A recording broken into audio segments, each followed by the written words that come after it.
Who didn't pay the air conditioning bill in there? Holy moly. But thank you guys for being here, and just really appreciate a rainy day in LA. I was actually really worried about the coverage and the crowd, and just we needed them. We needed their energy. We just appreciate you all being here, so thankful for that.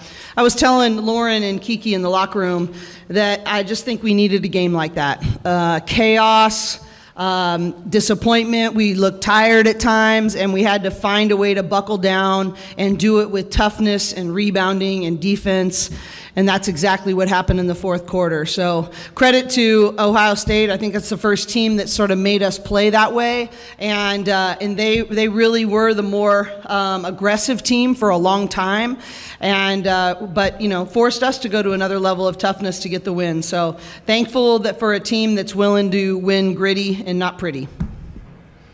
Corey, for a team that pushes it like Ohio State does, just how much of a challenge was that trap and transition defense, especially the first half? Yeah, I thought the transition D, I think we were frustrated with our turnovers, and we let it affect our purpose and talk in transition D. I didn't think it was that they got steal scores, is that we just let people, we were playing one-on-one defense instead of team transition defense, building our wall, talking about right-hand drivers, who are the shooters, how do we help each other and rotate, and that's tough to do against a team like that. So, I that was very uncharacteristic of us, and so we needed to buckle down and figure that out. But they average, I think, 84 points a game, and for us to be able to sort of, regather ourselves and really do it with our defense, I think we responded. But credit to them, they really turned us over, way uncharacteristic for our team,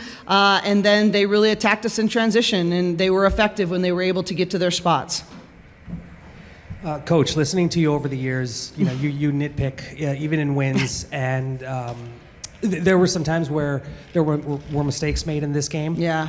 But when you have a fourth quarter like you did, only allowing 4 field goals, and your team has 9, does that kind of erase it, knowing that you can improve? They hope so, but I think that I want to honor the right things. You can teach through the turnovers and the strategy things. This is a very responsive team. They want to be coached hard, and we'll be able to deal with that. I'd be in a much different spot if we didn't respond with the toughness that we did. And did we win the toughness battle all 4 quarters? No, we didn't. But when it counted, and when Cody hit that shot that tied it, I thought we had great poise, and we were the tougher, more together team the rest of the way. And so, I always want to nitpick because I know how special, and Tasha did such a great job, not only in the scout, but before the game. And she talked about how much you have to work to protect special, and that it's not easy, and no one's just going to allow you to waltz in there. And bottom line is, I thought they really gutted it out, responded to some adversity, and I thought, they were the tougher team. So, that's harder to teach. And so I can deal with the other parts in practice, but that's an emotional thing that I thought, and a mental thing that I thought we had to experience and find a way to win. Coach, last year you talked a lot about mental toughness, especially kind of in that toughest part of your season with Olympic qualifiers and injuries. Right now you're kind of dealing with a totally different type of toughness. It's a different kind of toughness, the pressure of being number 1 and undefeated, and people coming in here and playing their best games of the season against you. Can you talk a little bit about how you prepare the team for that and what that looks like? Well, I don't really think we try to focus on the pressure of being number 1. I just think pressure is a privilege, and that's something you got to lean into. And I want them to feel a lot of pressure to have a growth mindset, and I want them to feel a lot of pressure to be a great teammate. And if we can focus on that, we're going to be fine. There's obviously some different things that come with a different number, but I don't want it to really change our focus and our approach week by week. And so I think that it obviously brings some different things, but I think it forces us to rise up.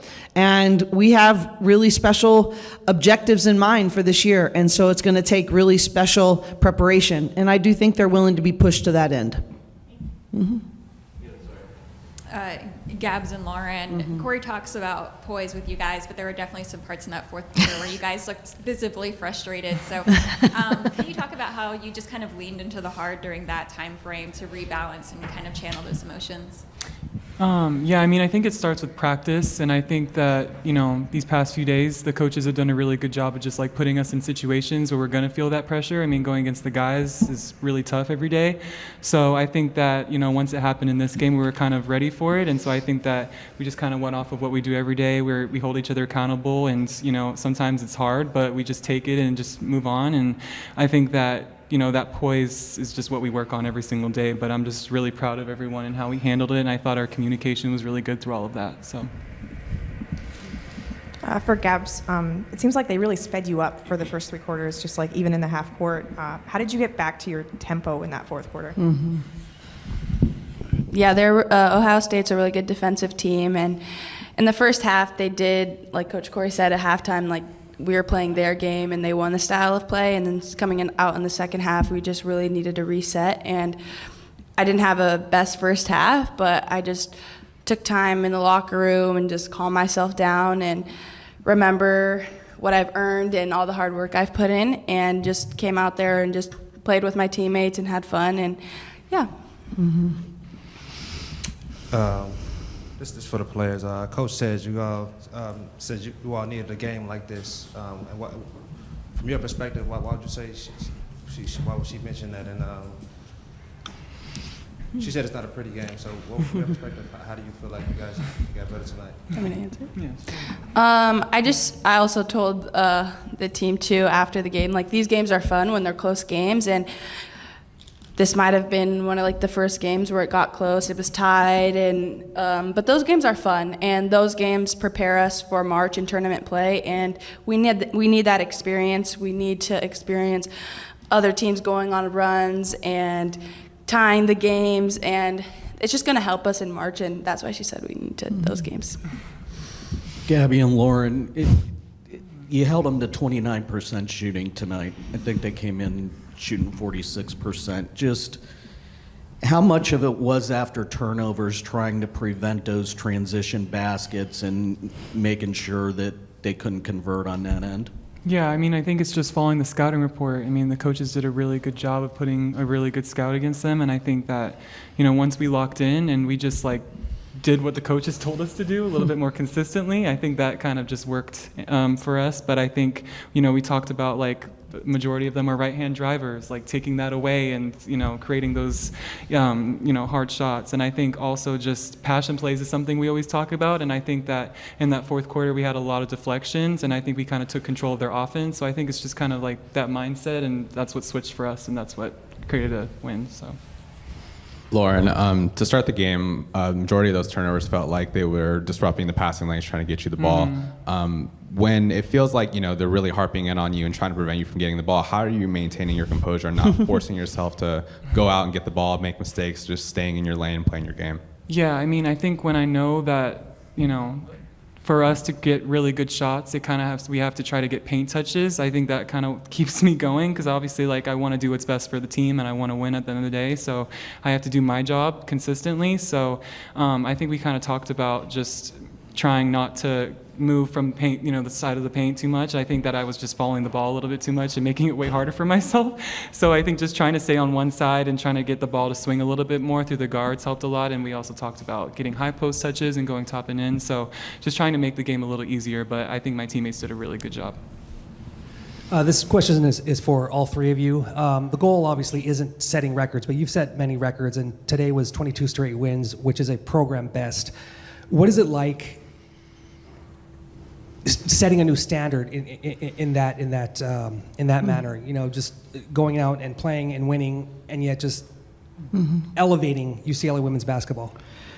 But I think that's what it is, right? It's elevating the expectations of this program and the team, and being able to be a part of building women's basketball in Southern California, to be able to really have a sense of humility that we're getting to do this. We get to experience special. And I think that's what we talk about protecting this, understanding what a privilege this is, to be a part of this journey. But to really just focus on just that is the journey. journey. And, Kobe used to say that the real win was learning how to show up and be your best every single day. That was actually the real win, more than any other banner he won. And so that's what I'm most proud of about the records, is that you don't get those records if you don't do the journey well. You don't stay focused on the process. And so that's what makes me most proud of them. I don't know how they would answer that. Yeah, exactly what Coach Corey said. But I think that it's really cool that we can set a lot of records, and I think looking back, we can be excited about those. But currently, we're just focused on 1-0 and winning the games, and that has led to us being 22 straight wins, which is great because we love to win. So, and I also think it's also good for us to get that more attention, people seeing and more eyes on us, and it's just been amazing to see the growth of women's sports and women's basketball, and I'm just so so proud that I could be a part of it. Gabs, tied for a team-high 3 offensive rebounds. We see that a lot with you. How do you continuously put yourself in position on the offensive glass? Yeah, rebounding is a big part of our team, and it's a big part of what I like to do. So just crashing, and we always say predictable shots create better rebounding position, and when my teammates take predictable shots, I'm going to crash, and I always want to have their back. I think that's it. Thanks, everybody. Really appreciate you guys being here. It just means a ton to us. So keep telling their stories. Thank you.